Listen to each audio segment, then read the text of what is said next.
अस्सलामुअलैकुम दोस्तों, उम्मीद है आप सब खैरियत से होंगे। ड्रामा सीरियल मुहाफिज की आने वाली किस्त नंबर 12 के एक और बहुत ही जबरदस्त और सस्पेंस से भरपूर रिव्यू के साथ हम आपकी खिदमत में हाजिर हैं। दोस्तों, इस ड्रामे की कहानी अब एक ऐसे मोड़ पर आ चुकी है जहां सच्चाई, वफादारी, मोहब्बत और दुश्मनी के दरमियान जंग खुलकर सामने आ गई है।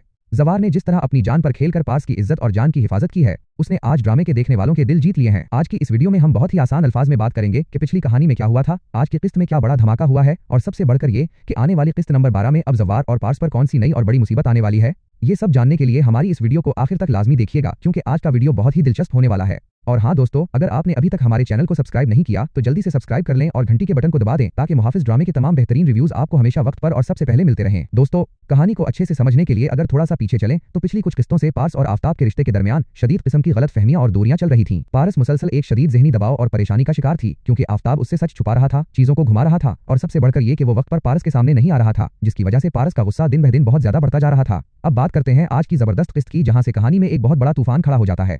कहानी की शुरुआत होती है वहां से जहां पार्स अपने और आफ्ताब के रिश्ते के बारे में कुछ ऐसी बातें सुनती है जो उसके बर्दाश्त से बाहर हो जाती हैं और वो गुस्से से लाल पीली हो जाती है। वो एक लम्हा भी जाया किए बगैर फौरन रेस्टोरेंट की तरफ निकल पड़ती है और गाड़ी चलाते हुए रास्ते में ही आफ्ताब को फोन करती है और इंतहाई गुस्से और ऊंची आवाज में कहती है कि तुम फौरन रेस्टोरेंट पहुंचो, मुझे तुमसे अभी और उसी वक्त बात करनी है और अपने तमाम सवालों के जवाब चाहिए हैं। लेकिन दोस्तों, कहानी में सबसे बड़ा और जबरदस्त मोड़ तब आता है जब पार्स अपने मुहाफिज जव्वार को अपने साथ लेकर उसी रेस्टोरेंट में पहुंच जाती है जहां वाहिद दरानी पहले से ही घात लगाकर अपना पूरा प्लान तैयार करके बैठा होता है। मासूम पार्स को वाहिद दरानी की वहां मौजूदगी या उसके गंदे और बुरे इरादों का बिल्कुल भी पता नहीं होता। वाहिद दरानी वहां पार्स को देखकर दिल ही दिल में बहुत खुश होता है और सोचता है कि आज पार्स बिल्कुल अकेली है और उसको अपने जाल में फंसाने और प्रपोज करने का उससे अच्छा मौका दोबारा कभी नहीं मिलेगा। रेस्टोरेंट में बैठे बैठे काफी वक्त गुजर जाता है, माहौल भारी होने लगता है, लेकिन आफ्ताब का दौर दूर तक कोई पता नहीं होता। जव्वार, जो कि एक सच्चा मुहाफिज है, वो अपने आसपास का खतरा और वाहिद दरानी की अजीब हरकतों को महसूस कर लेता है और पार्स के पास आकर प्यार से कहता है कि पार्स, तुम आखिर किसका इंतजार कर रही हो? हम यहाँ और ज्यादा देर नहीं रुक सकते, मुझे ये जगह बिल्कुल भी महफूज नहीं लग रही। लेकिन पार्स, जो पहले ही आफ्ताब की बेरुखी और गुस्से की वजह से अपने होश खो चुकी होती है, वो अपनी लापरवाही दिखाती है और उल्टा जवार पर ही चीख पड़ती है और गुस्सा निकालते हुए कहती है कि अगर तुम यहाँ से जाना चाहते हो तो जा सकते हो, ये घटिया सवाल मुझसे बार बार मत किया करो। जवार उसकी बात सुनकर खामोश तो हो जाता है, लेकिन वो एक सच्चे मुहाफिज की तरह पार्स को वहाँ अकेला छोड़कर बिल्कुल नहीं जाता। और फिर दोस्तों, वही होता है जिसका डर था। आफ्ताब वहाँ नहीं पहुंचता और पार्स के सब्र का बंधन टूट जाता है।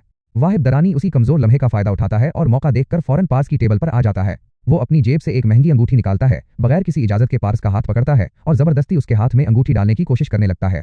पार्स इस अचानक हमले से शदीद डर जाती है, परेशान हो जाती है और चलाकर कहती है कि बदतमीज इंसान, तुम्हारी हिम्मत कैसे हुई मुझ पर इस तरह हाथ डालने की? बस फिर क्या था, वहां खड़े हमारे हीरो जवार का गुस्सा काबू से बाहर हो जाता है और उसका खून खोल उठता है। वो शेर की तरह आगे बढ़ता है और आते ही वाहिद दरानी को ऐसा जोरदार धक्का देता है कि वो जमीन पर जा गिरता है और फिर जवार उस पर टूट पड़ता है। जवार गुस्से में वाहिद दरानी की इतनी पिटाई करता है, उस पर मक्के और लातें बरसाता है कि वाहिद दरानी बुरी तरह जख्मी हो जाता है। वाहिद दरानी जमीन पर गिरा हुआ तड़प रहा होता है और गुस्से से पागल होकर अपने गुंडों को फोन मिला लेता है और कहता है कि तुम लोग फौरन मेरे बताए हुए एड्रेस पर पहुंचो और इन दोनों को जिंदा मत छोड़ना। लेकिन जवार एक अक्लमंद इंसान है, वो जरा भी दबाव में नहीं आता और बगैर कोई वक्त जाया किए पार्स का हाथ पकड़ता है, उसे रेस्टोरेंट से बाहर निकालकर अपनी गाड़ी में बिठाता है और वाहिद दरानी के गुंडों के पहुंचने से पहले ही वहां से तेज रफ्तार में निकल जाता है। जब पार्स घर पहुंचती है तो वो इस खौफनाक वाकये की वजह से शदीद सदमे में होती है, डरी सहमी होती है और बुरी तरह रो रही होती है। घर पर मौजूद बिजाज साहब अपनी बेटी को इस हालत में देखकर परेशान हो जाते हैं, उनके होश उड़ जाते हैं और वो घबराकर पूछते हैं कि पार्स बेटा, आखिर हुआ क्या है? तुम इस तरह रो क्यों रही हो? पार्स रोते हुए अपने बाप के गले लग जाती है और कहती है कि पापा, आखिर वो आदमी मेरे पीछे क्यों पड़ा हुआ है? पता नहीं वो मुझसे क्या चाहता है और मुझे क्यों बर्बाद करना चाहता है। उसी दौरान जवार भी वहां आ जाता है और वो बिजाज साहब को तसल्ली देते हुए सारा वाकया बताता है और कहता है कि आप घबराएं मत, मैंने उसकी अच्छी धुलाई कर दी है और पार्स अब बिल्कुल महफूज है। ये सब सुनकर वहां मौजूद शहजाद साहब जवार के कंधे पर हाथ रखते हैं और उसे एक बहुत बड़ी और संजीदा नसीहत करते हैं कि जवार, कभी भी दुश्मन को कमजोर मत समझना, वो एक जख्मी सांप की तरह है जो कभी भी और किसी भी वक्त अचानक तुम पर पलट कर वार कर सकता है, इसलिए अब तुम्हें बहुत होशियार रहना होगा। उसके बाद वो पार्स से कहते हैं कि बेटा तुम डरो मत, मैं बहुत जल्द सब कुछ संभाल लूंगा। यहाँ पर पार्स का दिल अपने मुहाफिज जवार के लिए पिघल जाता है, वो उसकी फिक्र में मुब्तला हो जाती है और जवार के पास आकर कहती है कि जवार, ये नौकरी तुम्हें अब छोड़ देनी चाहिए, मैं बिल्कुल नहीं चाहती कि मेरी वजह से तुम्हारी जान खतरे में पड़े या खुदा नख्वास्ता तुम्हारी जान चली जाए। लेकिन जवार एक सच्चे हीरो की तरह मुस्कुराता है और कहती है कि पार्स मीम, ये आपकी सोच है, लेकिन मैं मैदान छोड़कर पीछे हटने वालों में से नहीं हूँ, मैं आपकी हिफाजत आखिरी दम तक करूंगा।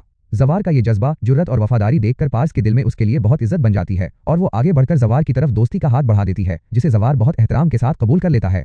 अब दोस्तों, आते हैं सबसे बड़े और अहम सवाल पर कि आने वाली किस्त नंबर 12 में अब क्या नया तूफान आने वाला है और कहानी क्या रुख इख्तियार करेगी। हमारे तज्जिये के मुताबिक वाहिद दरानी एक बहुत ही जिद्दी और लापरवाह किस्म का गुंडा है। वो सबके सामने होने वाली उस बेइज्जती और पटाई को कभी नहीं भूलेगा और ना ही माफ करेगा। आने वाली किस्त नंबर 12 में वाहिब दरानी अपने तमाम गुंडों को एक ही काम पर लगाएगा और वो काम होगा जवार का खात्मा। हमें अगली किस्त में देखने को मिलेगा कि जब जवार रास्ते में अकेला जा रहा होगा तो वाहिब दरानी के बंदे उसे चारों तरफ से घेर लेंगे और इस पर एक बहुत ही खतरनाक जानलेवा हमला किया जाएगा, जहां जवार को अपनी जान बचाने के लिए अकेले ही उन सब से लड़ना पड़ेगा। दूसरी तरफ आफताब का रेस्टोरेंट न पहुंचना और पार्स को इस मुश्किल में अकेला छोड़ देना उनके रिश्ते को हमेशा के लिए खत्म कर चुका है। पार्स अब ये अच्छी तरह जान चुकी है कि आफताब सिर्फ बातों का हीरो है, जबकि मुश्किल वक्त में उसका सच्चा मुहाफिज सिर्फ और सिर्फ जवार है। पार्स और जवार की ये नई दोस्ती अब किस्त नंबर 12 से एक खूबसूरत मोड़ लेने वाली है, लेकिन वाहिब दरानी की दुश्मनी का काला साया उनकी जिंदगियों पर मुसलसल मंडलाता रहेगा, जो कहानी को मजीद सनसनीखेज बना देगा।